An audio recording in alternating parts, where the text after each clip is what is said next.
RPM by science Uday J. ಇವತ್ತು ನಾವು ನವೀನ್ ಕುಮಾರ್ ತರ್ಗಳೆ ಆ ಗ್ರಾಮದಲ್ಲಿ ನಾವು ಇದ್ದೀವಿ. ಇವತ್ತು ಶುಂಠಿ ಇವ್ರದ್ದು ಬೆಳೆ ಯಾವ ತರ ಇದೆ, ಏನೇನೆಲ್ಲ ಯೂಸ್ ಮಾಡಿದ್ದಾರೆ. ಇವಾಗ ಕೆಲವೊಂದ್ಸರಿ ಇವ್ರದ್ದು ಏನಾಗಿತ್ತು ಅಂದ್ರೆ ಬೇರೆ ಪ್ರಾಡಕ್ಟ್ ಯೂಸ್ ಮಾಡಿ ನಮ್ದು 1 ಬ್ಯಾರಲ್ ಮಾತ್ರ ಯೂಸ್ ಮಾಡಿ ರಿಸಲ್ಟ್ ನೋಡಿ ಆದ್ಮೇಲೆ ನಮ್ದು 11 ಬ್ಯಾರಲ್ ನ ಕ್ಯಾಸಿಬೋರಾಸನ ಡ್ರಂಚಿಂಗ್ ಮಾಡಿ ಈ ತರ ಬಂದಿದೆ. ಶುಂಠಿ ಎಲ್ಲ ಹೊಡ್ತಾ ಹೊರಗಡೆ ಬರ್ತಿದೆ, ಮತ್ತೆ ಶುಂಠಿನೂ ಚೆನ್ನಾಗಿ ಇದಾಗ್ತಿದೆ. ಅವರನ್ನೇ ಕೇಳೋಣ ಸರ್, ಯಾವ ತರ ಇದೆ ಸರ್ ನವೀನ್ ಸರ್? ಇವಾಗ ಬೆಳೆ ಯಾವ ತರ ಇತ್ತು, ಮೊದ್ಲೆಲ್ಲ ಯಾವ ತರ ಇತ್ತು, ನಮ್ದು ಬಳಸಾದ್ಮೇಲೆ ಯಾವ ತರ ಇತ್ತು?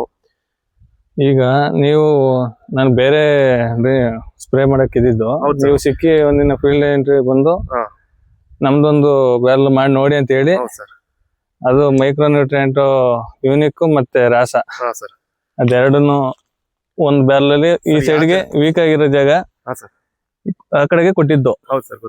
ಆ ರಿಸಲ್ಟ್ ಬಂದ್ಮೇಲೆ ನೆಕ್ಸ್ಟ್ ಮತ್ತೆ ಏನೇನೆಲ್ಲ ಮಾಡಿದ್ರಿ ಸರ್? ಕ್ಯಾಬ್ಸ್ ಮತ್ತೆ ಕ್ಯಾಸಿಬೋ ಮತ್ತೆ ರಾಸ ಡ್ರಂಚಿಂಗ್ ಮಾಡಿದಿರಾ? ಫುಲ್ ಡ್ರಂಚಿಂಗ್ ಮಾಡಿದ್ದು. ಸರ್ ಡ್ರಂಚಿಂಗ್ ಮಾಡಾದ್ಮೇಲೆ ಯಾವ ತರ ಇದೆ ಇವಾಗ ನಿಮ್ ಬೆಳೆ? ಕಂದುಗಳೆಲ್ಲ ಯಾವ ತರ ಇದೆ? ಚೆನ್ನಾಗಿದೆ, ಕಂದುಗಳೆಲ್ಲ ಬರ್ತಾ ಇದೆ, ಈಲ್ಡ್ ಆಗಿದೆ. ನೀವೇ ನೋಡ್ಬೋದು, ಹೂಕಂದೆಲ್ಲ ಜಾಸ್ತಿ ಬರ್ತಾ ಇದೆ, ನೀಟಾಗಿ ಭೂಮಿ ಎಲ್ಲ ಹೊಡೆದು ಬರ್ತಾ ಇದೆ. ಫಸ್ಟ್ ಸರ್ ಇದು ಡ್ರಂಚಿಂಗ್ ಮಾಡಕ್ಕಿಂತ ಯಾವ ತರ ಇತ್ತು? ಕಂದುಗಳಾಗ್ಲಿ ವೀಕ್ ಆಗಿತ್ತು, ವೀಕ್ ಆಗಿರೋ ಜಾಗಕ್ಕೆ ಮಾಡಿಸಿದ್ದು. ಅದು ರಿಸಲ್ಟ್ ಸ್ಪ್ರೇನ ಅದಾದ್ಮೇಲೆ ಅದನ್ನ ರಿಸಲ್ಟ್ ನೋಡಿ ನಾನು ಇದ್ ಮಾಡಿದ್ದು, ಡ್ರಂಚಿಂಗ್ ಮಾಡಿದ್ದು ಫುಲ್ ಫ್ಲಾಟ್ ಗೆ.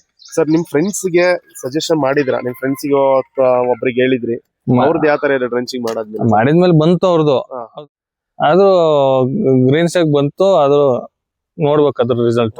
ಸರ್ ಫಾರ್ಮರ್ಸ್ ಗೆ ನೆಕ್ಸ್ಟ್ ಇಂದ RPM ಕಂಪನಿ ಯೂಸ್ ಮಾಡಕ್ಕೆ ಮಾಡ್ಬೋದು, ತೊಂದರೆ ಇಲ್ಲ, ನಂಬಿ ಮಾಡ್ಬೋದು, ರಿಸಲ್ಟ್ ಇದೆ. Sir okay, thank you sir. ನೀವು ನಂಬರ್ ಹೇಳ್ಬೋದಾ? 9880607865 ನಮ್ಮ ನಂಬರ್.